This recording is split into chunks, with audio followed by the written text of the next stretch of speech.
옛날 옛적 프랑스의 한 작은 마을에 모리사라는 젊은 소녀가 살고 있었습니다. 모리사는 부모님을 어린 나이에 잃고 할머니에 의해 길러졌습니다.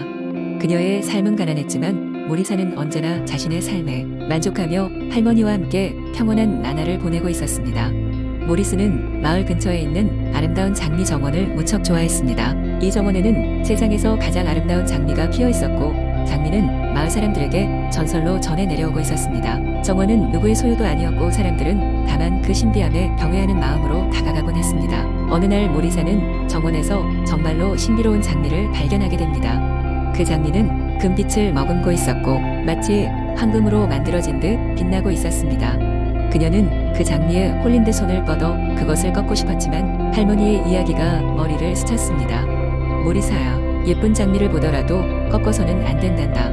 그 장미가 특별하다면 하나님께서 내가 그 장미를 가질 수 있도록 길을 열어줄 거야. 할머니의 말을 기억한 모리사는 장미를 꺾지 않고 그냥 바라보며 하루를 보냈습니다. 그날 밤 모리사는 이상한 꿈을 꾸었습니다. 꿈속에서 장미 정원의 주인인 듯한 한 여인이 나타나 장미를 지키는 방법을 모리사에게 전수했습니다. 장미를 지키는 자는 마음이 순수해야 하고 탐욕을 가지지 말아야 한단다. 내 마음이 정직하다면 장미는 너의 것이 될 것이다. 모리사는 깨어나자마자 이 꿈이 마치 진짜인 것처럼 느꼈습니다. 다음날 장미 정원에 다시 간 모리사는 금빛 장미가 조금씩 시들어가는 것을 보았습니다. 그녀는 매우 슬퍼졌지만 장미를 꺾어 해서 자신만의 것이 되게 하는 것은 할 수 없었습니다. 대신 그녀는 촉촉한 흙을 장미 근처에 뿌리고 장미의 뿌리 주위를 부드럽게 돌보았습니다. 며칠이 지나 모리사는 장미 정원이 자신만 아니라 마을 사람들에게 가장 커다란 행복이라는 것을 깨달았습니다. 그래서 모리사는 장미 정원을 돌보는 일을 마을의 신성한 임무로 삼기로 결심했습니다. 그녀는 마을 사람들에게 장미들의 아름다움을 알렸고 그것을 보호하는 것이 얼마나 중요한지를 설명했습니다. 세월이 흐르고 모리사의 헌신 덕분에 장미 정원은 더욱더 화려하고 풍성해졌습니다. 정원은 마을의 중심지가 되었고 많은 여행자가 그 아름다운 정원을 보기 위해 방문하였습니다. 모리사는 나이가 들어가며 많은 사람들의 사랑을 받는 어른이 되었고 장미는 여전히 그곳에서 빛나고 있었습니다. 그리고 마침내 모리사가 세상을 떠날 때가 가까워지자 그녀는 마을 사람들에게 마지막으로 말했습니다. 장미는 우리의 마음처럼 키워져야 하는 것입니다. 진정한 아름다움은 속삭임과 같은 관대함과 배려에서 피어나는 것이란다. 이 말을 남기고 모리사는 평온히 눈을 감았습니다. 모리사의 정신은 영원히 장미 정원 속에서 살아 숨쉬었고 사람들은 장미 정원을 찾을 때마다 그녀의 순수한 마음을 기억하곤 했습니다. 장미 정원은 지금도 변함없는 아름다움으로 그곳에 서 있으며 모리사의 이야기는 마을 사람들에게 전해 내려오고 있습니다. 두 번째 이야기. 옛날 옛적 프랑스의 어느 조용한 마을에 작은 생쥐가 살고 있었습니다. 이 생쥐의 이름은 루이였고 그는 호기심이 가득한 작은 친구였습니다. 루이는 아무리 작은 것도 놓치지 않고 관찰하기를 좋아했으며 그의 마음 한켠에는 먼 세상을 탐험하고 싶은 꿈이 자리 잡고 있었습니다. 어느 날 루이는 마을 외곽으로 나갔을 때 커다란 나무 아래 묻혀있는 오래된 지도를 발견했습니다. 지도는 희미하게 그려져 있었지만 뭔가 신비로운 것이 있는 곳을 가리키고 있었습니다. 미지의 보물을 찾아간다는 생각에 설레었던 루이는 그 길로 모험을 떠나기로 결심했습니다. 루이는 그의 가장 친한 친구인 앙리, 용감하고 충성스러운 참새에게 이 사실을 털어놓았습니다. 앙리는 루이의 열정에 감동하여 함께 모험에 동참하기로 했습니다. 루이와 앙리는 거대한 들판, 울창한 숲, 그리고 끝없이 펼쳐진 강을 지나며 다양한 생명체들과 조우했습니다. 그들은 거대한 개구리 아저씨로부터 길 안내를 받았고 지혜롭고 나이 많은 거북 할아버지에게서 지혜로운 조언을 들었습니다. 매번 새로운 시련이 두 친구를 기다리고 있었지만 그들은 서로의 용기를 북돋아주며 앞으로 나아갔습니다. 어느 날 비바람이 몰아치는 숲에서 길을 잃었을 때 숲의 요정이 나타나 그들을 도와주었습니다. 요정은 루이와 앙리의 순수한 꿈을 알고 있었고 그들이 올바른 길을 찾도록 안내해 주었습니다. 마침내 두 친구는 지도에서 가리키고 있던 신비한 동굴에 도착했습니다. 동굴 안쪽에서는 오래된 보물 상자가 빛나고 있었습니다. 그 상자 안에는 수많은 황금 동전과 보석이 있었지만 진정한 보물은 그들이 동굴 안에서 발견한 아름다운 음악 상자였습니다.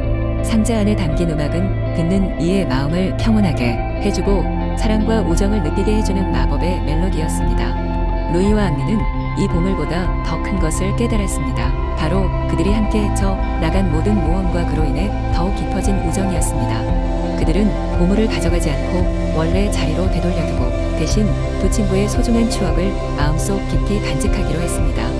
모험을 마치고 마을로 돌아온 루이와 앙리는 많은 이들에게 그들의 모험 이야기를 들려주며 세상은 크고 넓지만 함께라면 어떤 도전도 이겨낼 수 있다는 교훈을 전했습니다. 그리고 그들이 발견한 음악 상자의 멜로디는 많은 이들에게 사랑과 평화의 메시지를 전달하게 되었습니다. 이렇게 루이와 앙리는 서로 더욱 친해졌고 매일매일 새로운 모험을 위해 함께 꿈꾸며 행복한 나날을 보냈습니다. 세 번째 이야기. 한때 아름답고 찬란한 도시 파리에는 매혹적인 건축물로 유명한 루브르 박물이 있었다. 이곳엔 수세기에 걸쳐 수집된 수많은 예술 작품들이 빼곡히 자리 잡고 있었다. 하지만 이 박물관에는 잘 알려지지 않은 한 가지 비밀이 숨겨져 있었다. 그것은 바로 루베르의 시간 속에서라는 이름을 가진 놀라운 동화였다. 이 동화는 루브르 박물관의 어느 한 구석에 있는 작고 낡은 서점의 오래된 책 속에 숨어 있었다. 이 책은 전설적으로 전해지는 소문의 주인공이었던 마고라는 젊은 소녀가 쓴 것이었다. 마고는 세인트 샤펠 성당 근처에 살았고 그녀의 창의적이고 상상력이 풍부한 이야기로 마을 아이들에게 사랑을 받았다. 하지만 소설 속 이야기가 현실로 변하는 미스터리가 그녀의 삶을 영원히 바꾸게 되었다. 어느 날 마고가 평소처럼 루브르 박물관을 산책하던 중 그녀는 이상한 것이 그녀를 부르는 것을 느꼈다. 그것은 모나리자의 오른쪽으로 두 번째 복도에 위치한 오래된 거울이었다. 반짝거리는 눈길로 거울을 바라보던 마고는 문득 자신이 다른 세계와 연결된 것 같은 생각이 들었다. 몰래 그 거울에 다가가 손을 내밀었을 때 그녀는 순식간에 새로운 세계로 빨려 들어갔다. 거울 너머는 믿을 수 없을 정도로 아름다웠고 한편으로는 그녀가 읽었던 동화 속 배경과 너무나도 흡사했다. 여기에는 살아 숨쉬는 예술 작품들 서로 이야기를 나누는 조각상들이 있었고 그들이 마고에게 말을 걸어오며 환영했다. 마고는 이 신비로운 왕국에서 다양한 예술 작품들과 친구가 되었고 그들로부터 그들의 비밀스러운 과거와 현재의 삶에 대해 들을 수 있었다. 이들은 수세기 동안 인간의 마음을 사로잡아왔고 마고에게 그들의 이야기를 들려줘 자신의 마을로 돌아가 다시 전해줄 것을 부탁했다. 마고는 그들의 이야기에 사로잡혀 귀환을 망설였으나 결국 책임감을 느껴 돌아가기로 결정했다. 그녀가 거울을 통해 현실 세계로 돌아왔을 때 루브르 박물관은 이전과 다름없이 평온하게 존재하고 있었다. 그러나 그녀가 하루 동안 겪은 일들은 마치 꿈속의 일처럼 느껴졌다. 마고는 오래된 책을 찾아 그곳에 본인의 체험을 써내려갔고 이로 인해 동화 루베르의 시간 속에서는 탄생하게 되었다. 그 후로 그 책은 주인을 따라 파리 곳곳을 돌아다녔고 결국 한 서점 주인의 손에 들어가 숨겨지게 되었다. 마고의 동화는 여전히 많은 사람들의 호기심을 자극하면서 루브르 박물관의 신비와 비밀을 보호한다는 전설이 되었다. 그 후 세월이 흘러도 루브르를 방문하는 사람들은 여전히 이곳에서 전해 내려오는 믿기 힘든 이야기들을 떠올리곤 한다. 네 번째 이야기. 옛날 프랑스의 어느 작은 마을에 루이즈라는 소녀가 살고 있었습니다. 그녀는 항상 모험을 갈망하던 호기심 많은 아이였습니다. 하루는 마을 근처에 있는 신비로운 숲에 대해 듣게 되었습니다. 그 숲은 마법의 생명체와 숨겨진 보물로 가득 차 있다고 전해졌습니다. 루이즈는 이 이야기에 푹 빠져 숲을 탐험하기로 결심했습니다. 다음 날 아침 일찍 루이즈는 작은 가방에 모험을 위한 필수품들을 챙기고 숲으로 향했습니다. 첫 발을 내딛자마자 그녀는 주변이 그녀가 전에 본 적 없는 생기 넘치는 색깔로 가득한 것을 느꼈습니다.